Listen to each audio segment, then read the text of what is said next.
Broadcasting from the business capital of the world, this is the Podcast Business News Network. Here's a new trend, which is actually an old trend, and it's come back, and that's where people who are planning to travel are using travel professionals to help them plan their trip out. It's so well worth it. I don't know what happened. Okay, so technology came in. You can go online, you can book something. But there's so many pieces that are missing, including the information and the personalized attention and the inside information, and actually the connections a travel professional has with resorts and airlines and all of that. So I'm happy that's back. Does it cost a lot more? No. Why wouldn't you do it? He's here with all the details on what's going on today in the travel industry. And he's been doing it for 4 decades plus, got a full staff, and it's a great company, Cadillac Travel out of Michigan. And they work with people all over the globe. David Fishman is the man behind it. And he's with us today. David, welcome. How are you? No, thank you for having me. I'm doing great today. Just dealing with all the fun things in the world: fires, delays, cancellations.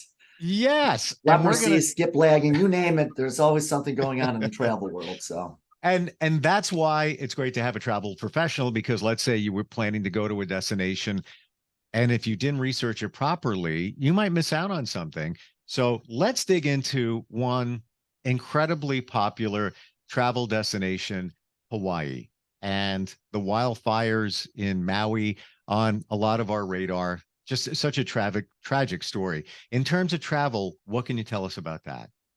well, right now the airport is open in Maui. A majority of the damage and everything that's gone on is really in the Lahaina area. I mean, the positive, negative, it was kind of isolated to that part of the island. So the rest of the island is open. And what's important to know is the Hawaiian Islands, really, their economy is really strongly linked to tourism. Yeah. So you can't forget and say, and other things, you can't say, well, one island got caught fire, a part of it, so I can't go there. That's like saying, well, there was fires in California, I'm not going to the United States. So you have to look at it and say, we need to continue to support one of the most beautiful places on earth, Hawaii. We need to help the people. I mean, obviously there's charities like the Food Bank, Maui Food Bank, and some other charities that people should look at. But I've had a lot of communication with people in Maui, on the islands. Majority of the properties on the islands are still open. Like I said, the airport's open. I mean, it's incredibly tragic. Mother Nature is a scary lady, but right now they're in the phase of, unfortunately, finding what other losses or that they might have. But in general, the island is open. There's in Kanapali and Wailea, for example, all the hotels are open. All of them are running fully, and the airport's open. Gotcha. Okay. So definitely a viable destination spot. And yeah, I mean, we freak out about that, but the best thing we can do is support them with travel. So if it's been on your radar, continue and reach out to somebody like you, because you've got the details. Let's say even just tours, down to that. You may want to take a tour over here in Maui, and you're staying here. You'll have the details on that. Let's pivot over to flights. There's been a lot of stories of delays, cancellations. What can you tell us? What's going on there? Well, the problem is with flights. So first of all, we're not quite at 2019 levels. So imagine that right now in this country, based on statistics I've never seen before, 84% of American families said they're going on a trip in 2023. 84%. There's a lot of people in this country. Yeah. So the problem with that is the inventory is limited. I mean, and by the way, I've never seen it higher than in the 40% of people. So the fact that it's double that. The levels to Europe this year are up 300% over 2019 numbers. It's insane. So what you have is a high demand. Inventory is not necessarily kept up with the demand. And then you have the trifecta, as I call, COVID, supply chain, the war in Ukraine, oil. So the airlines just went crazy. Pumpkins went up 12%, but airline tickets went up 300%. What? Insanity. So there's a certain extent, there's taking advantage. there is good news on the horizon in regards to the fare levels are slowly starting to come down, in particular domestically. So we're starting to see that. In regards to the cancellations and things because of weather, the airlines are not required to do anything for you when there's cancellations due to weather. There's no compensation, things like that. That is for mechanical, I mean, not even for mechanic, for I don't even know what the reasons are, because it's just baffling to me. What's a real excuse to really take care of your customers? A mystery in the airline industry. That being said, always be proactive. One thing you want to do, check and see what's going on with your flights. Okay, see if there's alternatives if your flight's going to be canceled or delayed, which means you might have to go on a different airline. Like, for example, if you're in Atlanta, it's a Delta hub. So maybe if you went on American, that plane might be coming from someplace else. You might be able to get out. Okay. Now, will you be compensated? Most likely you still have the value in your ticket.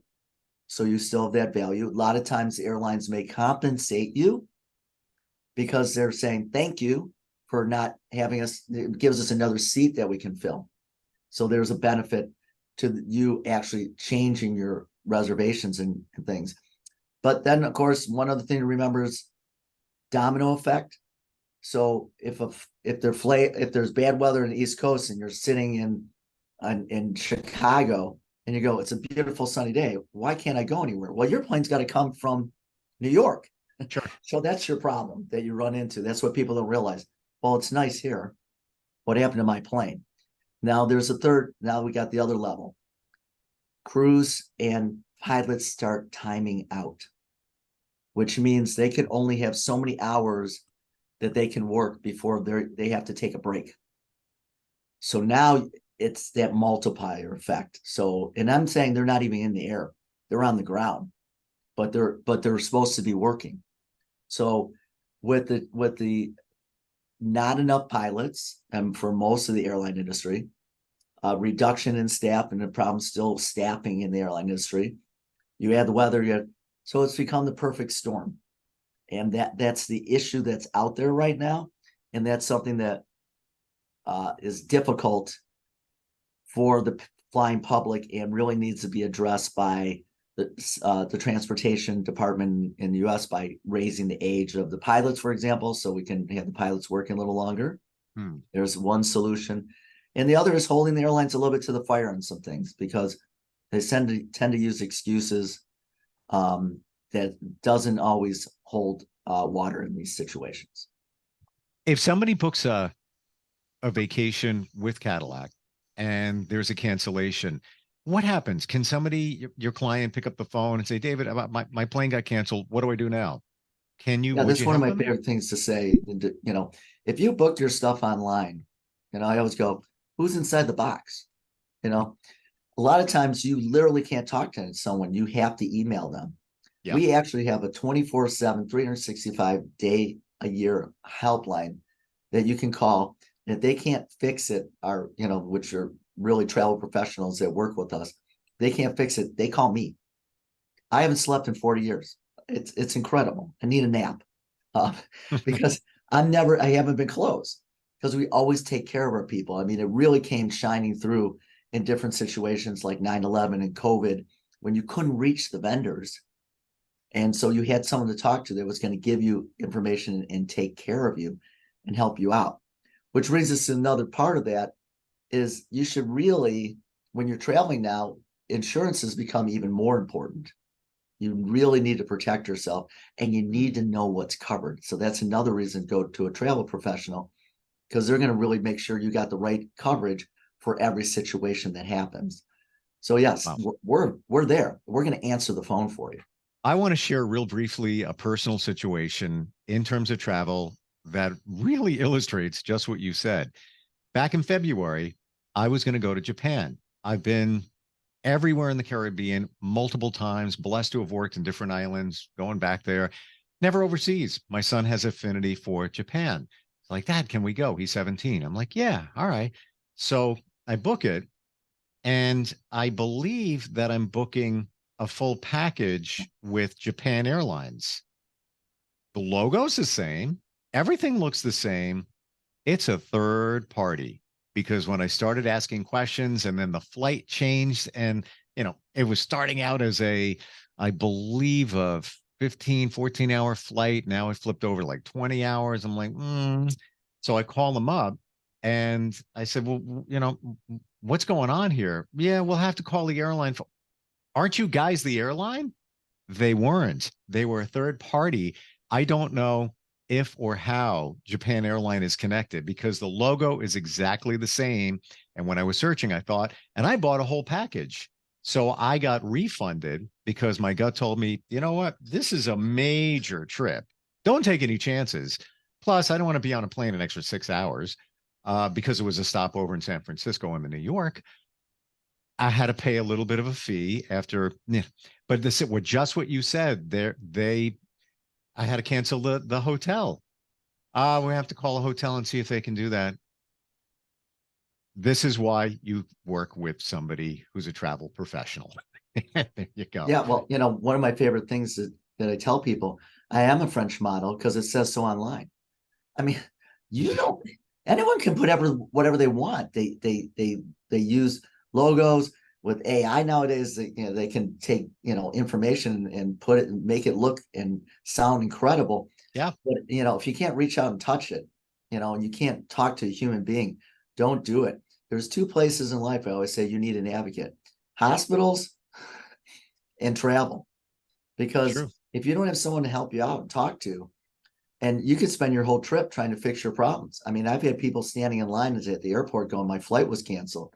They pick up the phone, they call me and say, help me out. I take care of them, make the changes. They get to the front of the line. They go, okay, I just need my, I'm getting on this flight. They go, oh, that flight's sold out. No. My travel professional took care of it. I just need my boarding pass and know what gate it is. Thank you very much. Goodbye. Mm-hmm. Happens every day with us. Yeah. Yeah. And maybe using, online for a quick flight, 1 day trip, 2 day trip, whatever it's going to be. Yeah, maybe that's okay. That's reasonable. Jump on Frontier Airlines, pay. They'll get you too. Yeah. Yes, they will. Yeah. I flew in Memorial Day weekend. Whoa. But anyway, let's go to passports. Big issue right now in terms of servicing passports. Why is there such a lag if you want to apply for a passport or if you need a new passport or if you need to just renew your passport? What's going on? Why is there a delay? Well, what I think what happened is, and it's kind of interesting, COVID did play into this too, where people, they were locked down, so they weren't really paying attention to anything. It's not like you're looking at your passport or whatever. And plus, a lot of government agencies were really overloaded and really focused on, PPP and unemployment and, that type of thing. Yep. So then all of a sudden, the world opens up and you can start traveling again. And people realize, oh, my passport's expired. Or you know what? I'm taking that dream vacation, that bucket list vacation, because I don't know when I'm going to be locked down again. So the floodgates opened up, and there's not a ton of staffing in that area of passports for the government. So it became overloaded. I mean, there's only a handful of passport offices, usually major cities. I mean, Chicago, New York, Miami, sure. LA, San Francisco. They just opened up one like 4 years ago in Detroit, 5 years ago. So there's limited passport offices even to walk into, let alone get an appointment to get in there. So what happened is it overloaded the system and it just kept snowballing because people wanted, like I said, 300% increase to Europe this year. So people needed these passports and they just couldn't get them out fast enough. It was already starting to be a problem because the second part that was happening was there was going to be a change in rules in regards to how you're traveling and what was going to be identification as well. So a lot of people are getting passport instead of like the license with the star, the enhanced, that you have to have a certain type of license because a passport would work. So you just start building up all those things and it blew it all up. Now there's another thing that's kind of interesting, and I've talked about this before, where I just had a client, and a lot of clients don't know that your passport's only good for 9.5 years. What does that mean? That means if you're traveling anywhere out of the country, you have to have 6 months past the time that you are returning. 6 months. If your passport expires before that 6 months, you can't get back in the country, or you might not get into the country you're flying into, ironically. So your passport's good for 9.5 years, which throws people off as well. Now, can you get a passport in a hurry? Yes. Is it easy? No. Is it cheap? Not so cheap necessarily. I just realized my passport was expiring in 2024, and I'm going to Africa in a few months. And I'm like, whoa, I'm not going to be able to go. I'm within that 6-month period of time. So I went to a passport service. There are passport services that can help you and work with you to expedite these things. Also, the post office has expediting type of services too. And push comes to shove, if you really have an emergency, you really got to get it into one of the passport offices. They can get it to you in 2 days if they really needed to. Really difficult these days, but it can happen. So I spent about $300. I got my passport in 3 weeks. So it can be done using a service and or going to the passport office. Sometimes at the post office, they can shorten the time frame. It usually doesn't work as well as these passport services or going to the passport office. But the system is overloaded. Like I said, when you have 84% of the public wanting to travel and overseas travel up 300%, Japan travels through the roof, as you were just mentioning.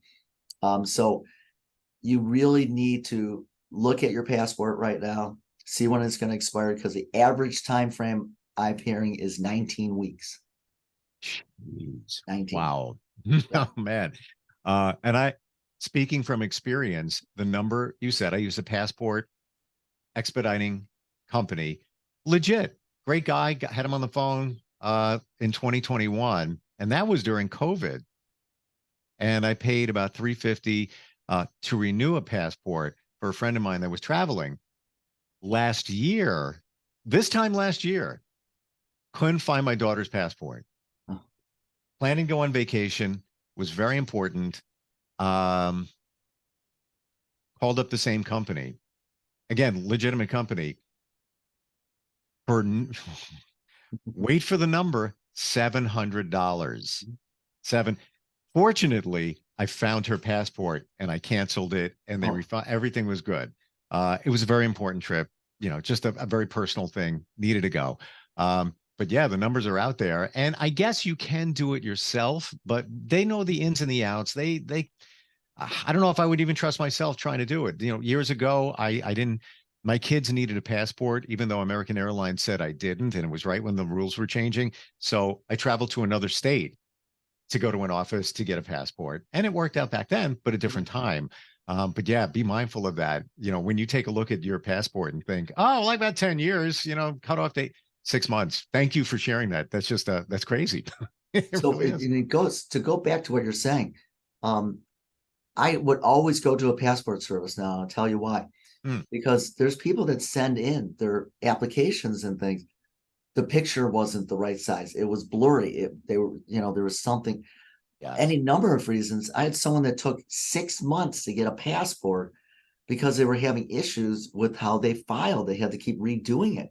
So to have someone that's going to look at your stuff and say, this is right, is worth the price of admission right there, because it isn't actually that much more to do the normal time frame through one of these services. Agreed. And just to add, and we'll move on because we got a lot to cover here. Yeah.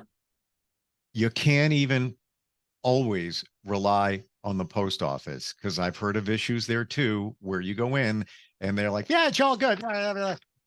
Your picture wasn't right, or there was an issue, or you were missing a form or something like that. I hate to say it, but they're not passport professionals.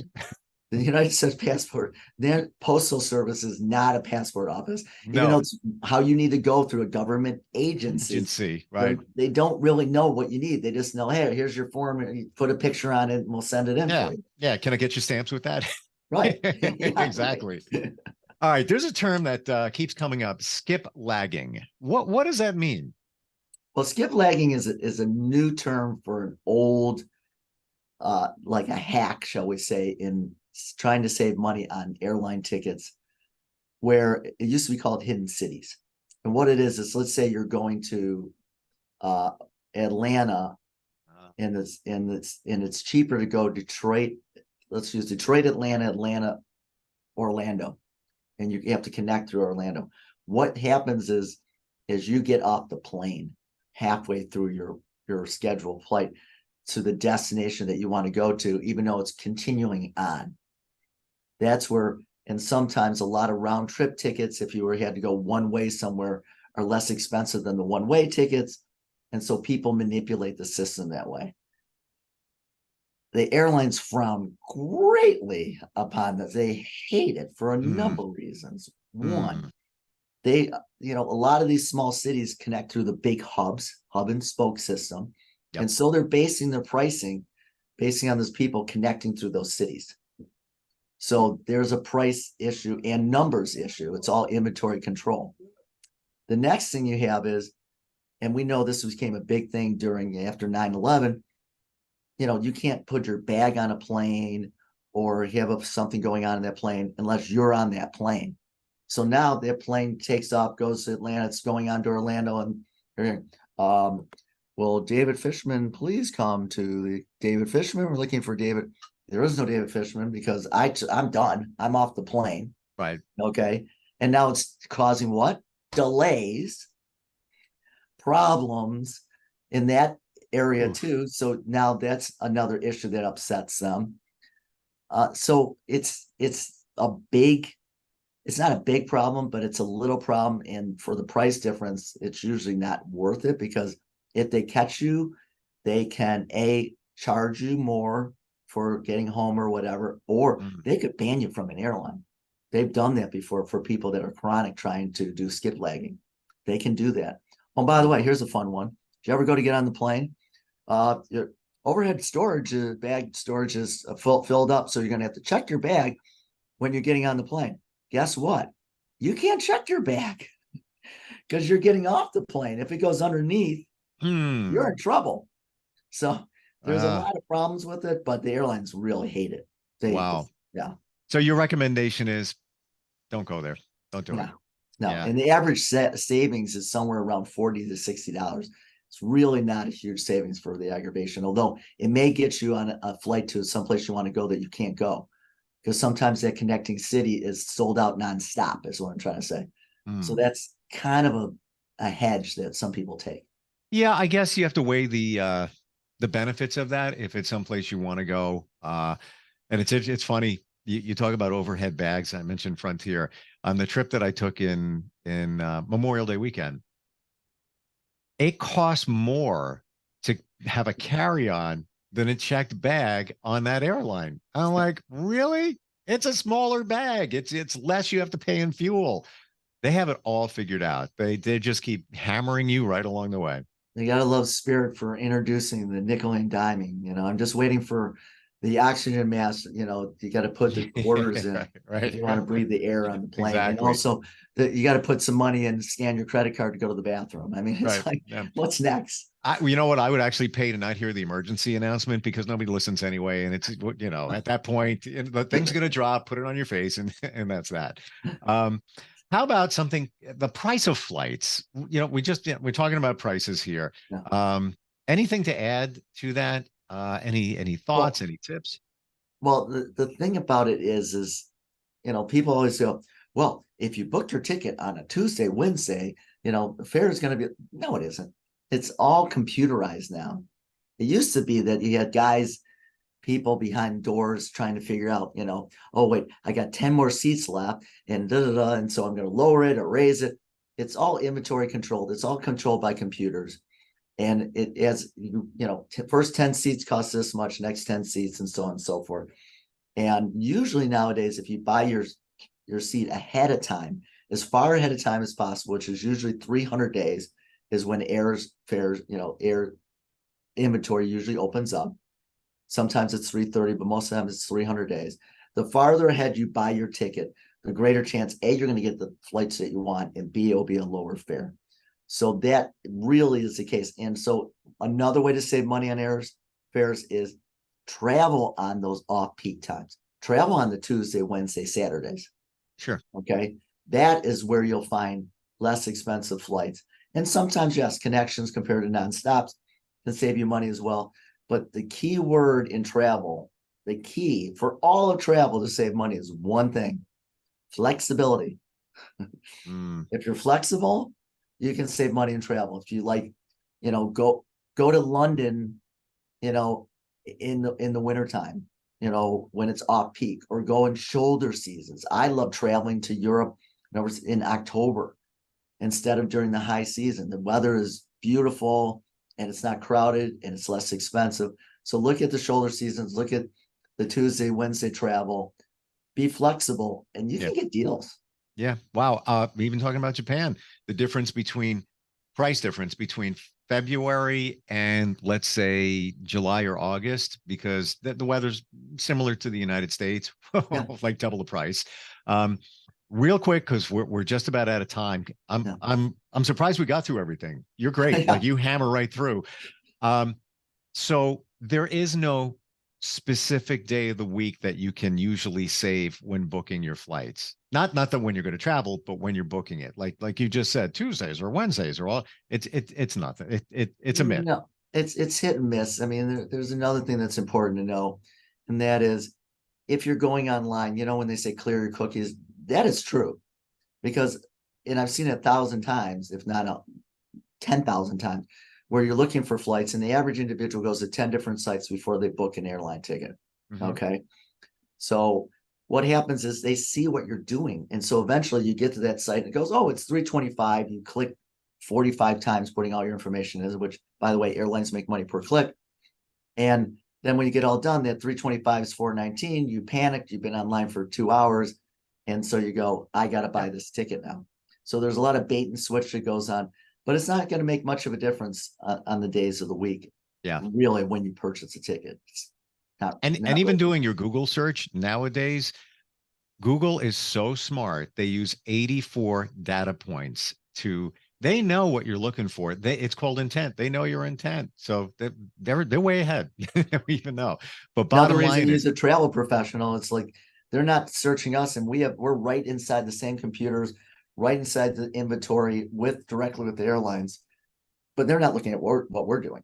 They're looking at what you're doing. Exactly. And that's the point I was just going to bring to light again. Travel professional. It is the way to go. A lot of people have this misconception that, I spend a lot of extra money. No, that's the myth. And the personalized service and the peace of mind is so well worth it. David, how do we find you? What's your website? It's www.cadillactravel.com. You can email me, david@cadillactravel.com, or info@cadillactravel.com. You can, the 800 number is 1-800-369-TRIP, 8747. You can reach us that way, any number of ways. I mean, we have over 25 people now in the office with over 600 years of travel destination knowledge. That peace of mind, boots on the ground, knowing the vendors. That's it. You can't beat it. And normally I would say 85% to 90% of the time, we're going to save you money over what you would pay doing it yourself, let alone the most valuable commodity on earth is what we give you besides knowledge is time. Can't buy it. We sell it. I will never book a vacation online alone ever again. No. It's just not worth it. It's just not worth it. No. And how funny, that's the way it was back in the day. I remember even back in the 80s and 90s, I would have, her name was Ray. She's probably long gone and retired. And she would be the one to book it. I'd go into her office and it was great. David, you're great. Thank you for all the details and the insight and the info, and look forward next time we get a chance to get together. Love it. Thank you, Steve. I really appreciate it, and looking forward to seeing you soon. Same. Are you looking for even more of the podcasts and hosts that you love? The Podcast Business News Network is proud to announce that you now have even more ways to listen live. Check out the MyTuner Radio, online radio box, and Simple Radio apps on iOS and Android, or find us online. Search for Business News Network on mytuner-radio.com, or search Podcast Business News Network on streama.com and onlineradiobox.com/US. Take your podcast on the go and don't miss a minute of the action.